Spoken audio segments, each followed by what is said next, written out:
Hello everyone, welcome. My name is Phoenix and this is the Consumer's Guide to Video Games. Replaced 2026 Sad Cat Studios.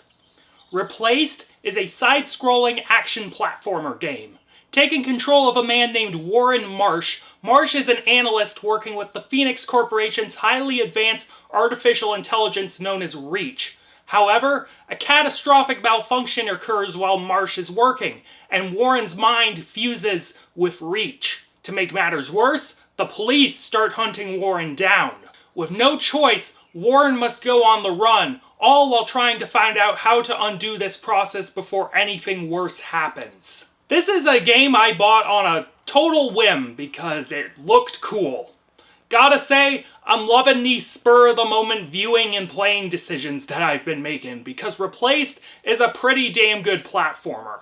What impressed me most about Replaced is how effortlessly cool and how visually interesting the aesthetic of this game is. Another example of me not even registering the use of Unity, Replaced is a 2D side-scroller with pixel art character models, but very dynamic and sleek-looking environments. The environments maintain a 2D presentation, but the camera regularly rotates and shifts angle, creating incredible sequences from a cinematography perspective. It is quite honestly incredible in terms of the transitions from in-game to cutscenes. What is even cooler about this game is the world these characters inhabit. A retro-futurist hellscape, Phoenix City was most definitely inspired by works like Alien and Blade Runner. Urban sprawl, poverty, cybernetic enhancement all filtered through this late 70s to 80s vision of the future. Hell, our main character Warren kinda has that Rick Deckard fit going on. This world provides such a wonderful backdrop for our story, which on its surface is a very typical video game action story. However, when put into this world, you can forgive the more corny aspects and elements and just take in the commentary on corporate overreach and the nature of humanity. But the thing that truly creates this game's slick aesthetic is the music. Composed by Igor Gritsay, this score is synth banger after synth banger. It effortlessly shifts from atmospherics and ambient works, such as the piece you hear when you're exploring the train station encampment, to throbbing, bass-ridden beats like the combat music. Let me tell you, in tandem with the combat in this game, those particular pieces just go ridiculously hard. Just a fantastic score all around. In terms of gameplay, Replaced is an interesting combination of influences. Primarily, Replaced resembles platformers like Limbo or Little Nightmares. You jump around the environment completing puzzles and whatnot. While the puzzles weren't anything mind-bending, I did think the platforming required some good timing and attention.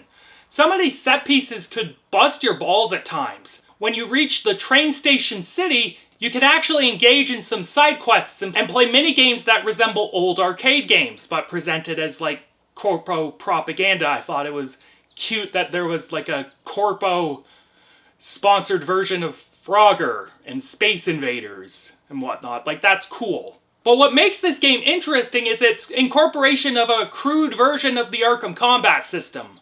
When you acquire a stun baton / gun, you regularly get into skirmishes with enemies. While the mechanics of the combat don't feature as many subtleties or complexities as a 3D game with this system, Replace still manages to make it dynamic in progression. Regularly getting new mechanics until the end of the game, enemies will test your timing and require you to use these abilities regularly to survive. New types of enemies will get regularly introduced and force you to adapt your playstyle. For a 2D version of this system, it works surprisingly well. Overall, I dig Replaced. It may simply be a congealing of various influences, but the result is something interesting and fun. It has a cool story and world, a banging score, and the gameplay is engaging, albeit simple. Plus, it's cheap at $25. In short, independent gaming wins again, and if you dig your platformer games, you'll definitely want to give this one a go. And I am feeling a 7.5 to an 8 out of 10 on this one.